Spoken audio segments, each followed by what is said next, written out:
Hi, my name is Lisa Kaufman, Hi, my name is Nkrumah.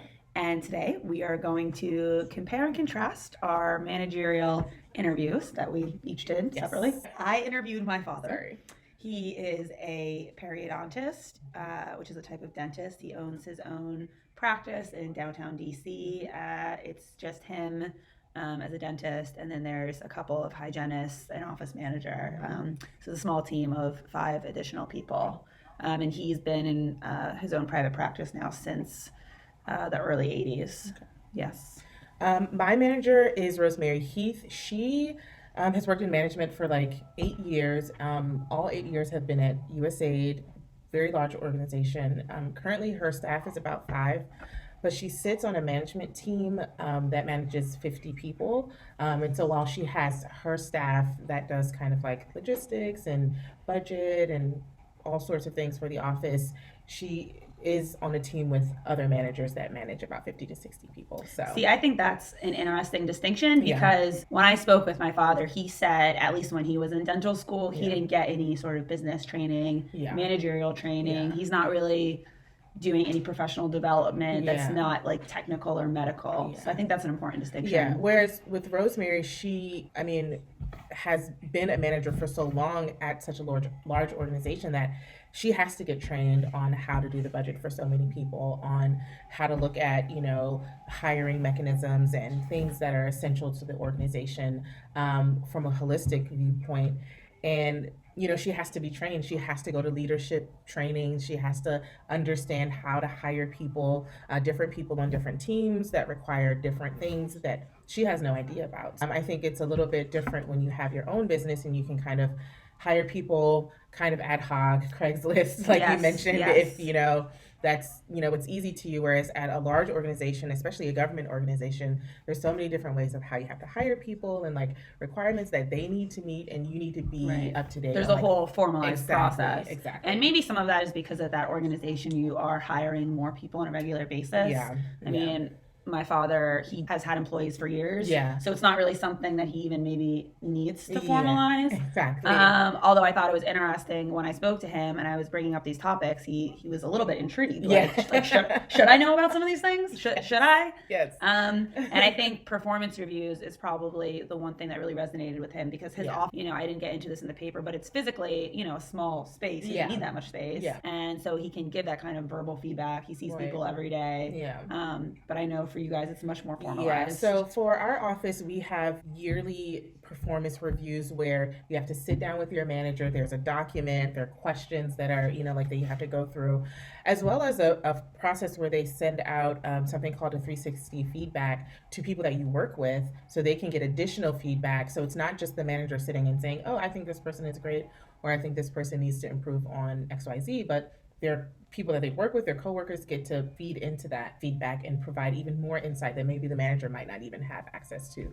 So I think it's really great that your dad is considering kind of formalizing that process because it's really important that as a manager, you're doing so much. You just don't have insight into everything that's going on in your office. So even if it's a large organization or a small organization, I think that's a similarity that, all managers should have some formalized process of like getting to their employees, hearing, all the good things, all the bad things, and then finding ways on how they can improve. And I think something else I picked up on is, the person you interviewed didn't obviously develop all the materials on her own. Right. And I think for someone like my father, there's very much that sense of like, I need to create all of these things myself. And so I think there's so many great tools on the internet because, he probably doesn't even know what to ask. And I think it's really interesting because I think I heard your dad say one of his employees had been at the dental office for 15 years, Yes. which is really interesting because like at a large organization like USAID, someone could be there for 15 years and work in like 5 or 6 different offices and get like a bunch of different experience from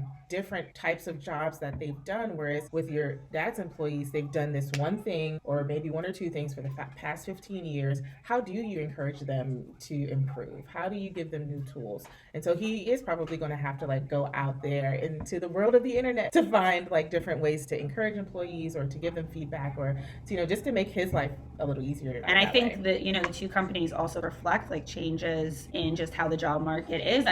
My my dad's former employees left because they retired. Yeah, right. Not because they they were very much there for like decades. The ones that are there right now probably will be there for decades. So it really is about how do you encourage that growth when maybe there's not really any clear motive to do so, like another job. Yeah, at a large agency at USA, like it's really easy to see a career trajectory for yourself, and then to see if there are other places that you think you might want to dabble in for a year or two, and then say, oh, that actually wasn't what I wanted to do, and then either go back or move to something else. Whereas I think when you're at a small business, especially when you have loyalty to that business or to the business owner, you kind of just stick with that. And if it ain't broke, don't fix it, kind of that mentality. Right. If you don't have any reason to move on, then you kind of just stay where you are, and that can be good and great for the company because there's consistency, there's knowledge management. There's not a lot of like passing things off, where I think this is actually a really good contrast. One of the issues is that because you have so many people coming in and out, it's hard to manage knowledge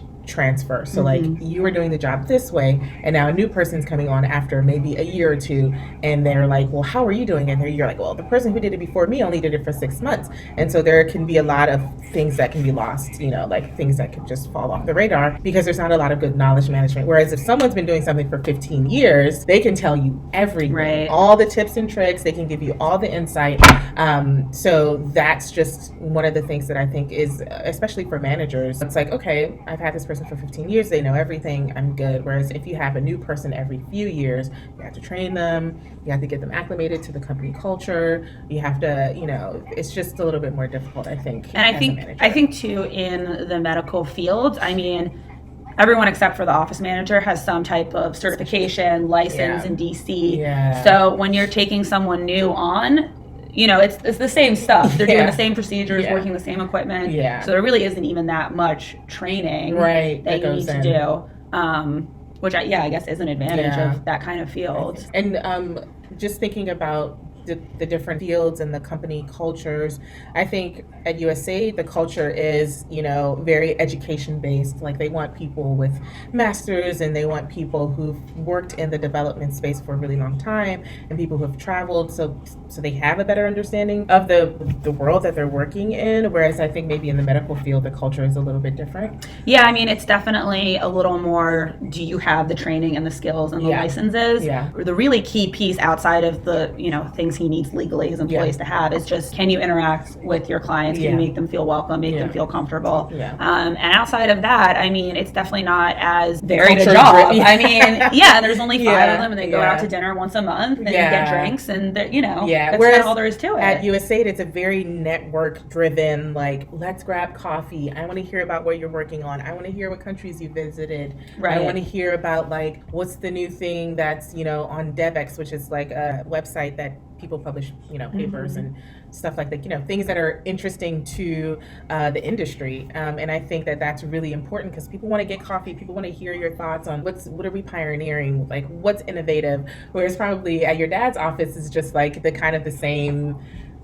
Right. The same. Well, we're not innovating. Right. We're not developing new X-ray techniques. Exactly. And there is a strong bond, between the employees, but it's more like, let me show you my daughter's Halloween costume, or which is fine. Yeah, it's just a different kind of culture. Bond and culture. Yeah. Because it's true, we're not innovating new things. We're not expected to, and we're not trying to. So, which makes perfect sense. Yes, exactly. So I'm curious because I was really surprised. And looking back, I don't know why I was so surprised by his surprise at maybe my question. So is there anything that you found surprising in your interview? So one of the things I think that was really surprising, or I guess that caught my attention, was that, so we discussed, because there's a leadership philosophy at our agency, and this was something that was born out of the Me Too movement. There was like a very large push for people to be more accountable, just overall more accountable of your coworkers, more accountable of your actions. And so they developed this leadership philosophy, which was really supposed to trigger